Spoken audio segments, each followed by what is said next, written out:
എന്റെ വഴികളിൽ മൂകസാന്ത്വനമായ പൂവുകളെ, എന്റെ മിഴികളിൽ വീണുടഞ്ഞ കിനാക്കളെ നന്ദി.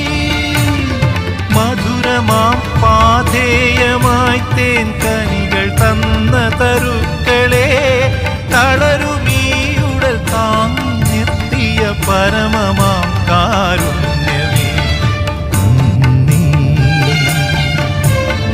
നന്ദി.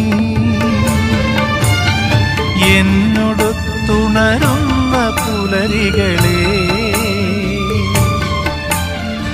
എന്നോടൊത്തു കിനാവു കണ്ടു ചിരിക്കുമിരവുകളെ,